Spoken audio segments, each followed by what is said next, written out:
બપોરને 1 થઈ ગયા છે અને જોરદાર અંધાર થઈ ગયો. 4-5 દિવસથી વરસાદ બંધ થવાનું નામ નથી લેતો. અત્યારે જો પાછું જોરદાર દબાણ છે. આ બાજુ વધારે છે.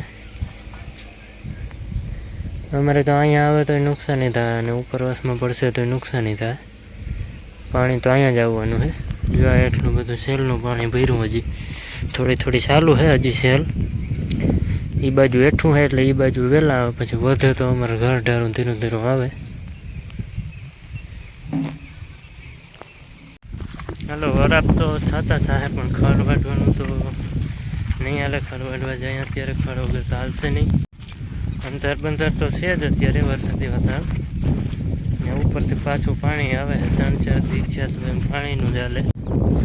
હવે એટલા ખેતર પાછા ભરાઈ જાય પાણીને.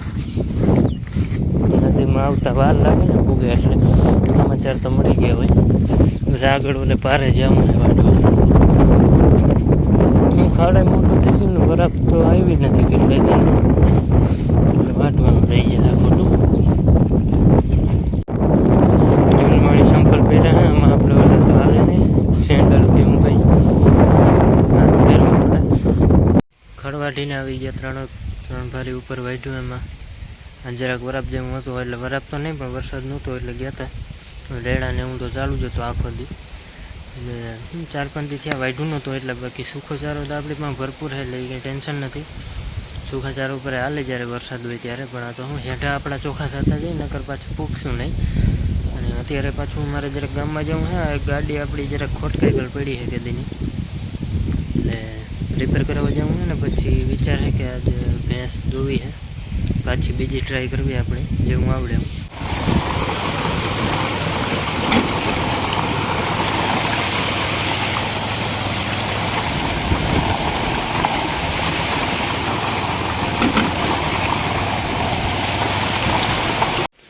હું ને ભાઈ ગામમાં આવ્યા ગાડી રિપેર કરવા. ભાઈ અત્યારે લઈને જાય પૂગી ગયા. ને આ જો સેલનું પાણી છે અત્યારે પાછું આવકમાં છે. હવે કંઈ પૂગે અત્યારે નીકળાઈ જાય પછી ના નીકળાય.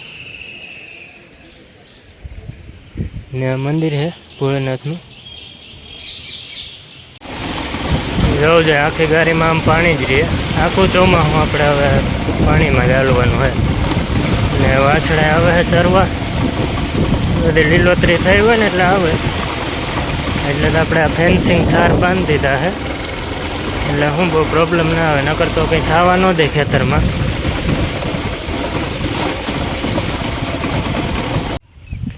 આપણે છેલ્લે આમાં ટ્રેક્ટર રાખવા આવ્યા હતા 4-5 દી પહેલાં. પછીનું ટ્રેક્ટર આવેલું નથી. વરસાદ ચાલુ જ છે. ખડે જો થવા માંડ્યું.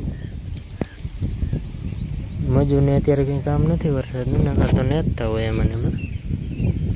અહીં થોડીક માંડવી પાછળ છે એટલે નબળી લાગે. બાકી તો વરસાદ થઈ ગયો હોય ને એટલે જે પીરી દેખાય હવે છે ને કારી ભમર જેવી થઈ ગયા.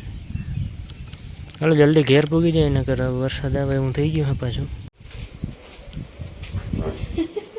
હાલા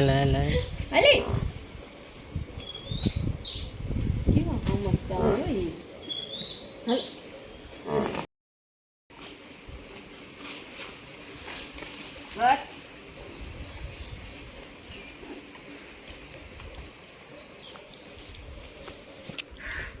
ને ભાઈ દોયો. હા પેલા દોઈ ને તો જોયું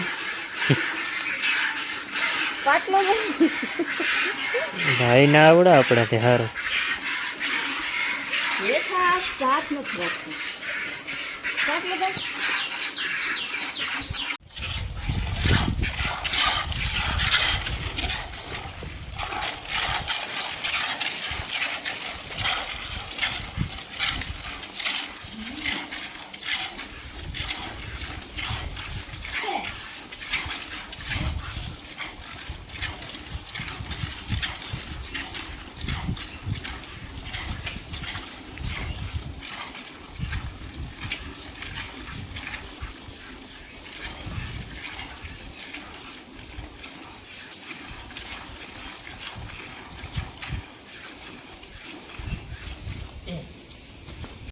જો ટ્રાય કરી લીધી મેં કરી, ભાઈએ કરી થોડી.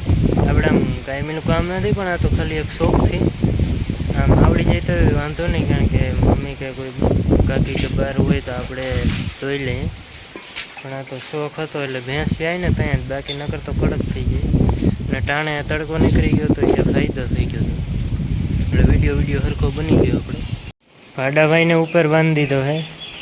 ત્યાં કંઈ વરસાદ કે કંઈ એવું આવતું જ નથી, એટલે એને જલસા હે.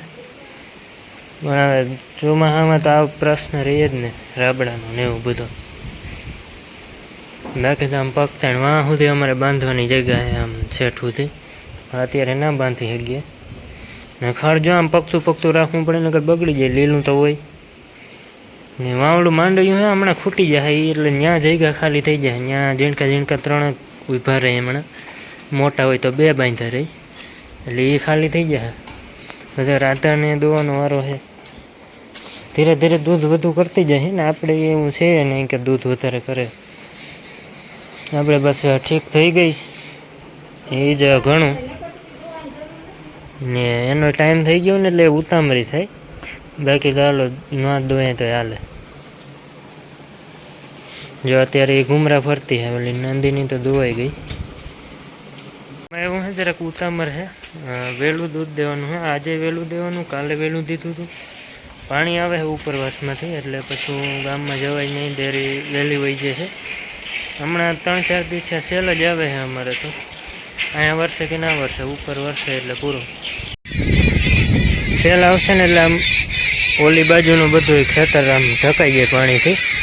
બહુ વધુ આવે તો અમારે અહીંયા ઘરે પૂગી જાય. આ બધો ઉકળો આખો પાણીમાં હોય.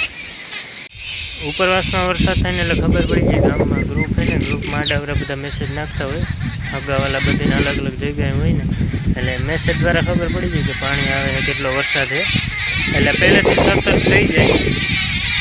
થોડા ઘણા પાણીથી કાંઈ ન થાય, પણ આ તો બહુ જ્યારે ભયંકર હોય, પાણી વધુ હોય ને, તો અમુક માણસ ગામમાં વયા જાય. અત્યારે તો બધા વાડીમાં આવી ગયા, નકર પહેલાં તો બધા ટોટલી આખા ગામમાંથી વાડીમાંથી બધા ગામમાં જ વયા જાય. ચોમાસું ચાલુ થાય ને એટલે હવે તો ગામમાં પાકા મકાન હોય વાડીમાં, એટલે કંઈ ટેન્શન નથી એટલું. પહેલાં તો કાચા મકાન હતા.